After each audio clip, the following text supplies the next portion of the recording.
Assalamualaikum warahmatullahi wabarakatuh. Kami dari kelompok 2 akan mendiskusikan materi tentang desensitisasi aspirin dan mekanismenya. Yang beranggotakan yaitu Kelantan dengan NIM 023, Nur Halimah dengan NIM 024, Nur Halisah dengan NIM 052, Rizliana dengan NIM 060, Nadia Kautsura Tahiri dengan NIM 073, Tika Seputri dengan NIM 086, dan Susilawati dengan NIM 091. Yang mana di sini Susilawati tidak dapat berhalangan hadir dikarenakan sakit. Semoga Susi diberikan kesembuhan. Amin. Baiklah, langsung saja pada permasalahan yang pertama, yaitu saudara Kelantan. Dipersilakan.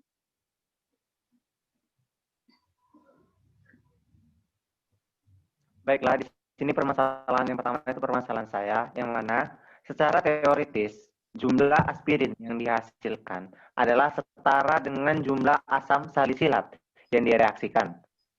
Sehingga apakah yang dapat membuat hal ini terjadi dan bagaimana cara memperbanyak produk dari aspirin tanpa perlu menambah jumlah asam salisilat? Kepada teman-teman yang ingin menjawab permasalahan saya, dipersilakan. Baiklah, saya Nur Halimah ingin mencoba menjawab permasalahan dari saudara Kelantan. Baiklah, menurut saya yang menjadi penyebabnya adalah konsentrasinya, di mana pada blok yang saudara Kelantan buat itu tertera 2,5 gram asam salisilat dan 5 mili asam asetat. Nah, bagaimana untuk menambah aspirin gitu? Kalau menurut saya itu asam asetatnya ditambah berlebihan agar asam salisilat itu habis bereaksi. Selain itu, dengan bergeser kesetimbangan ke arah produk, aspirin itulah bisa menjadi banyak atau bisa bertambah. Terima kasih. Mungkin di sini jawaban dari sebelumnya saya terima kasih. Namun di sini jawaban dari Halimah sepertinya masih mengulang apa yang telah saya nyatakan di dalam blog saya, sehingga saya membutuhkan jawaban lebih valid lagi dari teman-teman semuanya. Baiklah, saudara Kelantan, di sini saya akan mencoba menjawab permasalahan dari saudara Kelantan. Nah, menurut literatur yang saya baca, hal tersebut itu terjadi karena digunakannya asam salisilat sebagai fraksi. Asam salisilat ini digunakan sebagai fraksi pembatas. Asam asetat ditambahkan berlebih agar asam salisilat ini habis bereaksi. Nah, selain itu dengan bergesernya kesetimbangan ke arah produk, aspirin yang dihasilkan itu juga lebih banyak dan ditambahkan dengan H2SO4 6 pp. Terima kasih. Baiklah, terima kasih kepada Nur Halimah dan Tika yang telah menjawab permasalahan saya. Jadi permasalahan ini dapat saya simpulkan bahwa mengapa hal tersebut terjadi itu kemungkinan adanya pengaruh dari konsentrasi atau banyak atau sedikitnya dari jumlah asam asetat maupun dari jumlah asam salisilat itu sendiri. Dan kemudian bagaimana cara menambahkan tanpa perlu menambahkan jumlah dari asam, bisa dengan menggeser kesetimbangan berarah ke produk agar jumlah aspirin itu meningkat dan juga dipengaruhi oleh katalisator yaitu H2SO4. Terima kasih. Baiklah, terima kasih kepada saudara Kelantan. Selanjutnya yaitu permasalahan dari saudari Halimah. Silakan. Baiklah, selanjutnya permasalahan saya, di mana permasalahan saya ini dapat dilihat pada gambar bahwasanya sintesis aspirin itu sintesis aspirin itu kan diperoleh dari starting material, yaitu asam asetat anhidrat yang direaksikan dengan asam salisilat, di mana keduanya merupakan senyawa karboksilat dan digunakan H2SO4 sebagai katalisnya seperti pada gambar reaksi tersebut. Dengan dilakukan pemanasan pada suhu 50-60 derajat Celcius agar bisa menghasilkan senyawa asetil salisilat atau yang kita sebut dengan aspirin. Nah, bagaimana jika yang digunakan itu suhunya itu lebih dari 60, misalnya adalah 70? Apakah aspirin itu dapat terbentuk atau tidak? Terima kasih. Para teman-teman yang ingin menjawab, disilakan. Baiklah, saya Rizliana akan mencoba menjawab dari pertanyaan Nur Halimah. Nah, jika suhu yang digunakan lebih dari 60, misalnya 70, nah apakah aspirinnya masih dapat terbentuk? Jadi menurut saya bisa dikarenakan menurut sumber yang saya baca, yaitu melalui percobaan yang mana pembuatan aspirin itu dilakukan. Nah, kemudian setelah dikumpulkan bahan-bahan, nanti digunakan H2SO4 sebagai katalis untuk mempercepat terjadinya reaksi. Karena jika tanpa katalis, reaksi akan berlangsung lama. Nah, setelah bahan yang tadi dikumpulkan itu dicampurkan, lalu didih, kemudian digoyang-goyangkan agar campuran tersebut homogen dan menghasilkan warna kekuningan. Nah, bagian atas labu itu kemudian ditutup dengan aluminium foil agar larutannya tidak menguap dan menghindari kontaminasi dari luar. Kemudian dikeluarkan dari mengalir asam dan untuk selanjutnya dipanaskan pada penanas air pada suhu 70 derajat Celcius dengan tujuan untuk mempercepat pembentukan aspirin. Jadi menurut saya, jika dinaikkan suhunya, misalnya jadi 70, aspirinnya masih dapat terbentuk. Baiklah, terima kasih kepada Saudari Wisliana. Tapi di sini saya kurang puas dengan jawaban dari Saudari Wisliana. Apakah teman-teman ada yang ingin menambahkan? Baiklah, di sini saya Nur Kalista akan menambahkan jawaban atas pertanyaan Nur Halimah. Nah, pada pembuatan aspirin ini terbagi menjadi dua. Nah, yang akan saya bahas ini pada yang keduanya, yaitu pada bagian sintesa aspirin. Setelah modifikasi sintesa Kolbe oleh Smith, yang mana pada bagian ini larutan sodium phenoxide masuk ke dalam revolving heat ball mill yang memiliki tekanan vakum dan panas itu sebesar 130 derajat Celcius, yang mana permasalahan Halimah itu kan 70 derajat Celcius, sehingga pada suhu 70 derajat Celcius ini pun aspirin akan masih tetap terbentuk begitu. Terima kasih. Baiklah, kepada Saudari Wisliana dan Saudari Nur Kalisa, jadi di sini dapat saya simpulkan bahwasannya apakah aspirin itu dapat terbentuk di atas suhu 60 derajat Celcius yaitu 70 derajat Celcius. Jawabannya adalah bisa, karena seperti yang Saudara Wisliana bilang, itu dilakukan percobaan di mana digunakan H2SO4 sebagai katalisnya. Yang di situ setelah bahan-bahan dicampurkan, labu didih kemudian digoyang-goyang agar campuran tersebut menjadi homogen dan menghasilkan warna kekuningan. Dan selanjutnya dipanaskan pada penanas air pada suhu 70 derajat Celcius dengan tujuan untuk mempercepat pembentukan aspirin, seperti juga yang dikatakan Saudari Nur Kalisa yang mengatakan bahwa percobaannya yang tadi itu sebesar 130 derajat Celcius, sehingga dapat saya katakan bahwa di suhu di atas 70 derajat Celcius aspirin pun masih bisa terbentuk. Terima kasih. Baiklah, terima kasih kepada Saudari Halimah. Nah, selanjutnya yaitu permasalahan dari Saudari Nur Kalisa. Dipersilakan. Baiklah, selanjutnya permasalahan dari saya sendiri, yaitu Nur Kalisa. Nah, di mana reaktan berlebih yang seperti apa yang bisa menggeser kesetimbangan ke kanan untuk mendukung pembentukan aspirin. Nah, alasan saya mengambil permasalahan ini karena pada blog saya itu ada pernyataan yang menyatakan bahwa reaktan berlebih sehingga timbullah pertanyaan tersebut. Nah, apakah di antara teman-teman sekalian ada yang akan menjawab permasalahan saya? Baiklah, saya akan mencoba menjawab permasalahan saya.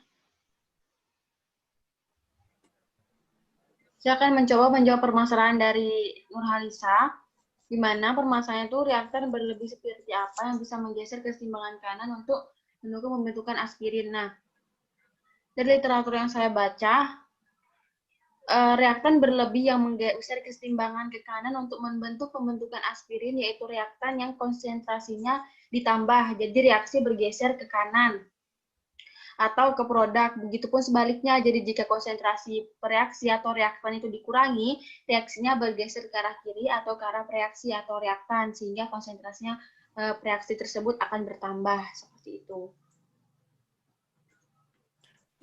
Baik, terima kasih Saudari Nadia. Tapi di sini saya kurang setuju dengan jawaban yang diberikan oleh Nadia karena tidak bisa menjawab atas permasalahan yang saya ajukan ini. Saya berharap ada di antara teman-teman yang dapat menjawab permasalahan yang saya ajukan ini. Baiklah, saya di sini Kelantan ingin mencoba menambahkan dan menjawab permasalahan dari Nurhalisa, yang mana reaktan yang berlebih yang dimaksud di sini merupakan asam asetat. Asam asetat sendiri ditambahkan berlebih agar asam salisilat habis bereaksi, dan kemudian dengan bergesernya kesetimbangan ke arah produk, maka aspirin yang dihasilkan pun akan semakin banyak. Seperti ini, sekian. Baiklah, terima kasih kepada Saudari Nadia dan Saudara Kelantan. Di sini dapat saya simpulkan bahwa reaktan berlebih yang bisa menggeser kesetimbangan ke kanan untuk mendukung pembentukan aspirin, yaitu reaktan yang konsentrasinya ditambah reaksi bergeser ke kanan atau ke arah produk. Itu yang dijelaskan oleh Saudari Nadia tadi. Nah, sedangkan Saudara Kelantan membuat pernyataan bahwa reaktan berlebih yang dimaksud di sini seperti asam asetat. Asam asetat ditambahkan berlebih agar asam salisilat habis bereaksi. Nah, selain itu, dengan bergesernya kesetimbangan ke arah produk, aspirin yang dihasilkan akan semakin banyak. Terima kasih. Lanjut ke pertanyaan selanjutnya. Baiklah, terima kasih kepada Saudari Nurhalisa. Selanjutnya itu permasalahan dari Saudari Luciana. Baiklah, yaitu permasalahan saya dikatakan bahwa dibanding asam salisilat, asam asetil salisilat itu merupakan asam yang lebih lemah. Nah, pada pelarutan dengan penambahan basa akan terjadi yang namanya hidrolisis yang cepat atau lambat menjadi salisilat dan asetat tanpa bergantung pada konsentrasi ion OH. Selain itu juga dalam suasana asam akan terjadi juga terhidrolisis. Nah, mengapa demikian? Nah, baiklah, kepada teman-teman, adakah yang ingin membantu saya dalam menyelesaikan permasalahan ini? Baiklah, Saudari Luciana, di sini saya akan mencoba menjawab permasalahan dari Luciana. Nah, menurut literatur yang saya baca, itu mengapa? Karena asam asetat salisilat ini yaitu senyawa berupa kristal tidak berwarna yang sedikit larut dalam air, dan sebaliknya mudah larut dalam pelarut organik polar, seperti etanol. Dibandingkan asam salisilat, asam asetil salisilat ini merupakan asam yang lebih lemah. Terima kasih. Baik, terima kasih kepada Saudari Vika. Nah, namun di sini menurut saya jawabannya itu kurang tepat. Nah, apakah ada teman-teman yang ingin menambahkan atau menjelaskan lagi? Baiklah, saya di sini Kelantan mencoba menambahkan jawaban dari permasalahan Wisliana, yang mana permasalahan tersebut dikarenakan asam asetil salisilat atau kita sebut dengan aspirin itu merupakan senyawa turunan asam salisilat yang dapat disintesis melalui reaksi esterifikasi. Hidrolisis pada aspirin menghasilkan asam salisilat dan asam asetat, atau dapat kita katakan bahwa reaksi tersebut reversibel. Pada suasana basa, hidrolisis aspirin lebih cepat daripada asam. Hal ini disebabkan pada pelarutan penambahan basa itu tidak bergantung pada konsentrasi OH, namun bergantung pada konsentrasi H. Dan berbeda juga pada penambahan asam yang bergantung pada konsentrasi H. Maaf, yang bergantung pada konsentrasi OH dan tidak bergantung pada konsentrasi H. Mungkin begitu jawaban dari saya. Baik, terima kasih kepada Saudari Vika dan Kelantan. Nah, jadi dapat ditarik kesimpulan bahwa pada pelarutan dengan penambahan basa itu akan terjadi hidrolisis yang cepat atau lambat menjadi salisilat dan asetat tanpa bergantung pada konsentrasi ion OH. Nah, selain itu juga dalam suasana asam juga akan terhidrolisis karena asam asetil salisilat ini ialah senyawa yang berupa kristal tidak berwarna yang sedikit larut dalam air. Sebaliknya mudah larut dalam pelarut seperti etanol. Nah, dibandingkan dengan asam salisilat, asam asetil salisilat merupakan asam yang lebih lemah. Hal ini dikarenakan asam asetil salisilat atau aspirin ialah senyawa turunan asam salisilat yang bisa disintesis melalui reaksi esterifikasi. Hidrolisis pada aspirin menghasilkan asam salisilat dan asam asetat, atau dapat dikatakan reaksi reversibel. Nah, pada suasana basah, hidrolisis aspirin ini lebih cepat daripada asam. Hal ini dikarenakan pada pelarutan penambahan basa tidak bergantung pada konsentrasi ion OH. Namun, begitu.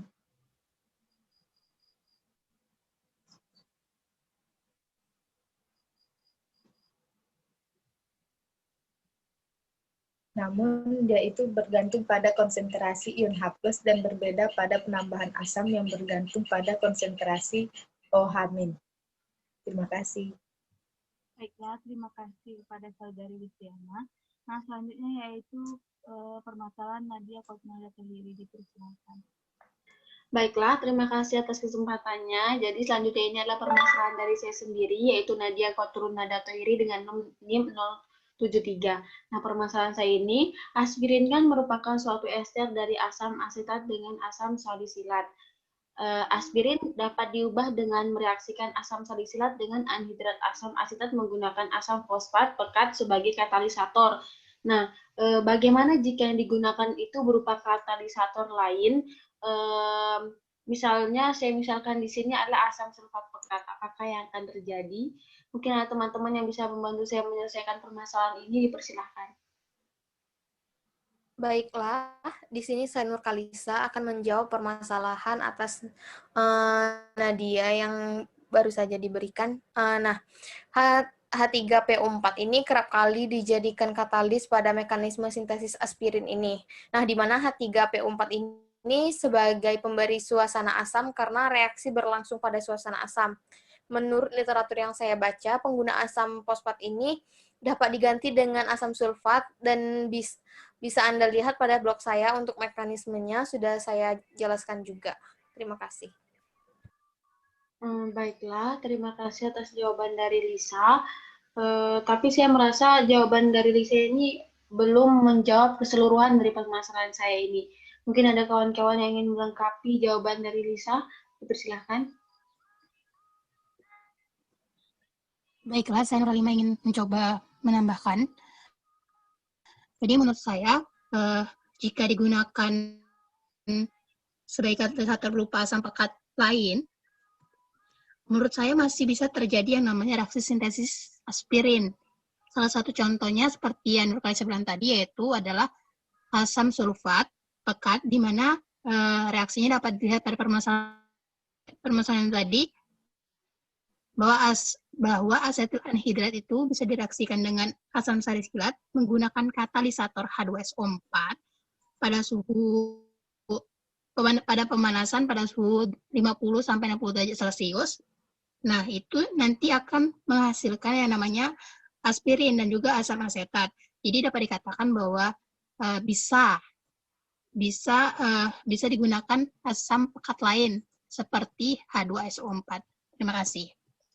Baiklah, terima kasih atas penjelasan dari kawan-kawan. Dari penjelasan tersebut dapat saya tarik kesimpulan untuk permasalahan saya ini, bahwa memang H2PO4 atau asam sulfat pekat itu bisa kita gunakan sebagai katalisator. Nah, bisa juga kita ganti dengan asam pekat lain, termasuklah asam sulfat pekat ini. Nah, ya ketika direaksikan akan tetap menghasilkan aspirin dan juga asam asetat. Dan juga saya ucapkan terima kasih kepada kawan-kawan sudah menyertakan reaksinya sehingga menjadi lebih mudah dipahami. Terima kasih. Baiklah, terima kasih kepada Saudari Nadia Kosnada sendiri. Selanjutnya itu permasalahan saya sendiri, kita diskusi. Nah, di sini permasalahan saya yaitu aspirin ini dibuat dengan cara esterifikasi, di mana bahan aktif dari aspirin yaitu asam salisilat direaksikan dengan asam asetat anhidrat, atau dapat juga direaksikan dengan asam asetat glasial bila asam asetat anhidrat ini sudah ditemukan. Nah, mengapa asam asetat anhidrat ini dapat digantikan dengan asam asetat glasial? Apakah karena memiliki sifat yang sama atau bagaimana? Bagi teman-teman yang ingin mencoba menjawab masalah saya, dipersilakan. Baik, Saudari Vika, saya Wisiana akan mencoba menjawab permasalahan Vika, yaitu asam asetat anhidrat ini dapat digantikan dengan asam asetat glasial dikarenakan asam asetat glasial ini bersifat murni dan tidak mengandung air. Selain itu, asam asetat anhidrat ini juga terbuat dari dua asam asetat glasial, sehingga pada pereaksian volumenya semua digandakan. Nah, pada proses pembuatan reaksi esterifikasi ini juga dibantu oleh suatu katalis asam untuk mempercepat reaksi nantinya. Terima kasih. Baiklah, terima kasih kepada saudari Siana atas jawabannya. Tapi di sini apakah ada yang lebih memperjelas jawaban dari permasalahan saya ini diperjelaskan? Baiklah, saya Nadia Kotrul Nada Tohiri ingin mencoba melengkapi jawaban dari Miss Liana untuk permasalahan Vika ini. Sebagaimana sudah dikatakan Miss Liana bahwa asam asetat anhidrat ini dapat digunakan dalam asam asetat, dapat digantikan dengan asam asetat glasial karena asam asetat glasial ini bersifat murni dan tidak mengandung air. Nah, tambahnya lagi pada pembuatan aspirin juga ditambahkan air untuk melakukan rekristalisasi berlangsung cepat dan akan membentuk endapan. Endapan itulah yang nantinya akan merupakan aspirin seperti itu. Terima kasih kepada saudari Nadia dan Siana atas jawabannya. Nah, di sini saya akan menyimpulkan dapat disimpulkan bahwa asam asetat anhidrat ini dapat digantikan dengan asam asetat glasial. Karena asam asetat glasial ini bersifat murni dan tidak mengandung air seperti selain itu asam asetat anhidrat ini juga terbuat dari dua macam asetat glasial sehingga pada pereaksian volumenya itu semua digandakan. Nah, pada proses pembuatan reaksi esterifikasi ini juga dibantu oleh suatu katalis asam untuk mempercepat reaksi. Terima kasih. Nah, yang terakhir sebenarnya itu masalah dari Susiawati. Tetapi di sini Susiawati berhalangan hadir dikarenakan sakit. Hanya itu dari kami, dari diskusi dari kami. Mohon maaf apabila ada kesalahan. Terima kasih atas perhatian. Wassalamualaikum warahmatullahi wabarakatuh. Waalaikumsalam warahmatullahi wabarakatuh. Waalaikumsalam warahmatullahi wabarakatuh.